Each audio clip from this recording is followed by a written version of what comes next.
बेटा good morning. General character कल हमने करे थे एस ब्लॉक के, आज हम करेंगे पी ब्लॉक। पी ब्लॉक के जनरल करैक्टरिस्टिक्स की अगर हम बात करें तो पी ब्लॉक के जनरल करैक्टरिस्टिक्स में क्या आएगा भाई? हमने एस के पढ़े, अब हम पी के पढ़ेंगे। सबसे पहले जनरल करैक्टरिस्टिक्स से पहले हम क्या पढ़ेंगे? पी ब्लॉक में कितने एलिमेंट होते हैं, क्या इनका जनरल फॉर्मूला होता है। जनरल फॉर्मूला क्या होता है? NS2 NP 1 to 6।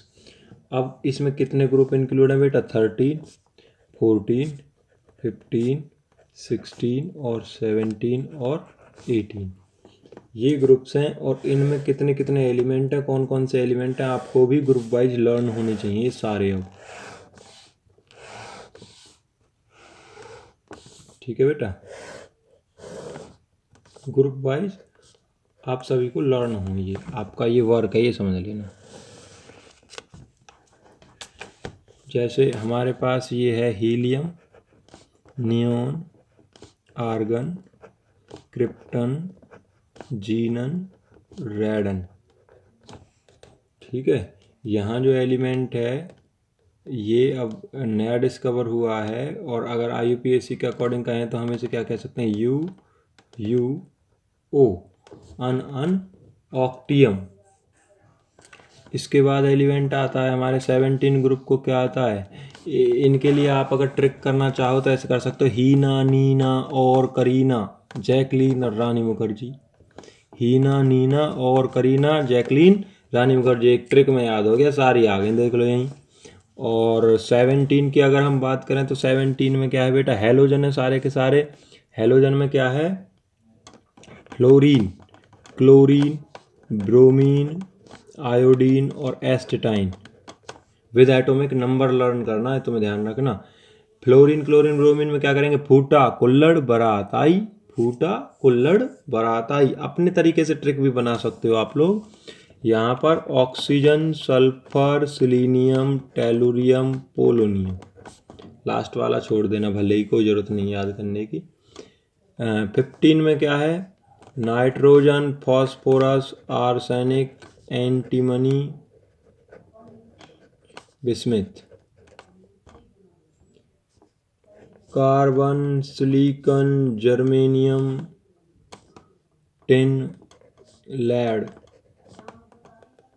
Boron, aluminium, gallium, indium और थैलियम। ये हैं बेटा ग्रुप वाइज एलिमेंट।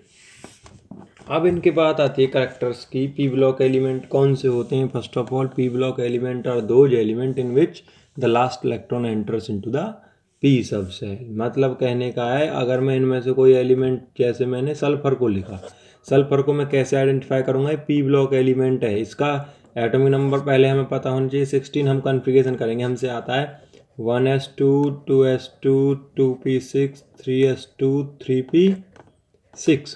कितने हो गए देखो? 2 तो 4 तो 6, 6 6 12 18, लेकिन हमें तो 16 करने, तो यहाँ 4 आ जाएगा 6 की जगह।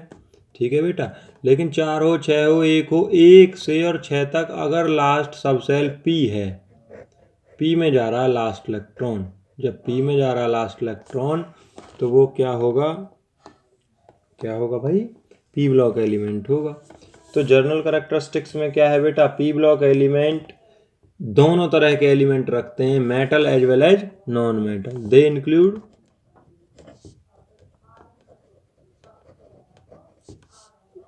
Both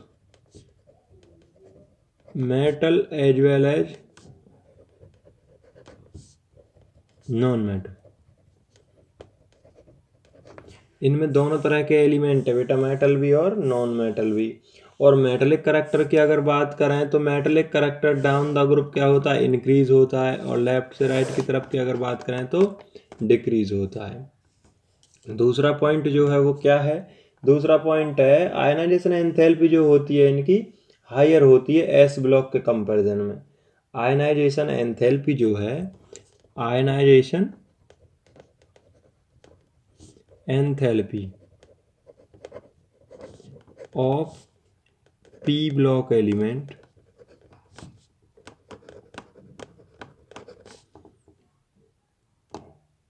P block element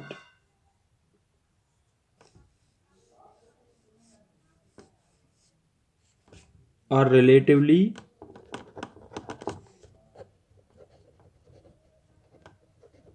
higher than those of the S block element.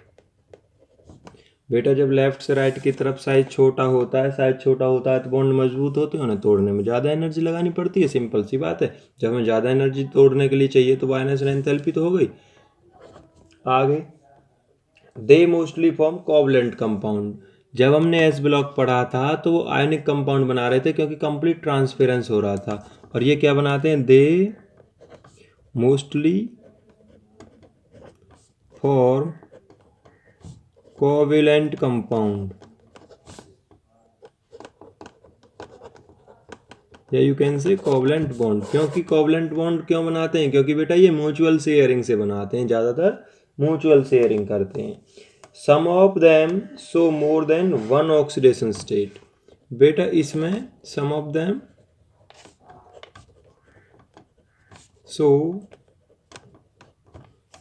Them show variable oxidation state.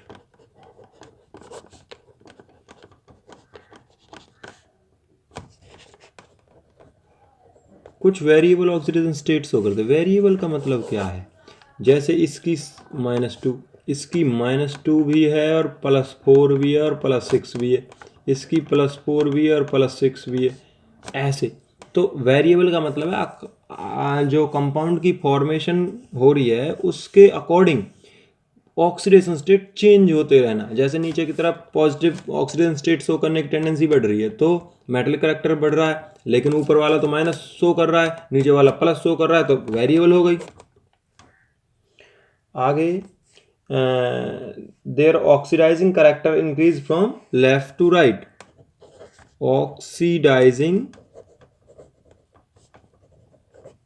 Oxidising character,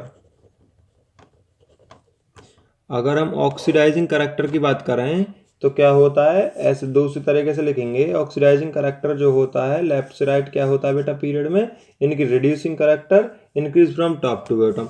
तो हम ऐसे लिख सकते हैं, the reducing character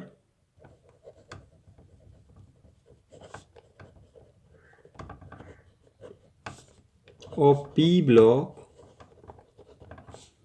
the reducing character of P block increases from top to bottom and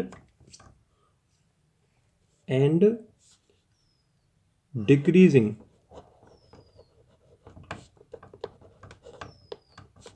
from left to right। Left से right की तरफ क्या होगा? लेफ्ट से राइट की तरफ होगा डिक्रीज, और डाउन द ग्रुप क्या होगा? इंक्रीज। ऐसे ही ऑक्सीडाइजिंग करैक्टर की अगर बात करें तो ऑक्सीडाइजिंग करैक्टर लेफ्ट से राइट की तरफ क्या होगा? इंक्रीज, और डाउन द ग्रुप क्या होगा?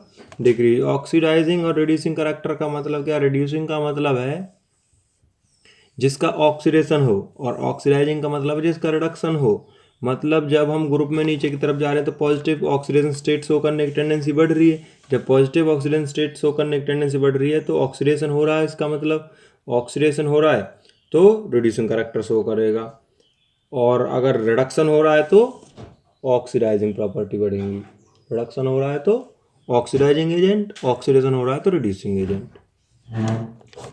आपको यहाँ तक करना है। डी और एफ के कल दोनों के इकट्ठे करवा दूंगा, लेकिन एस में और पी में दोनों में कोई दिक्कत नहीं होनी चाहिए। सबसे बड़ी बात ये ग्रुप वाइज ही लर्न होनी चाहिए टेबल, और ये पॉइंट इसके क्लियर आउट होने चाहिए।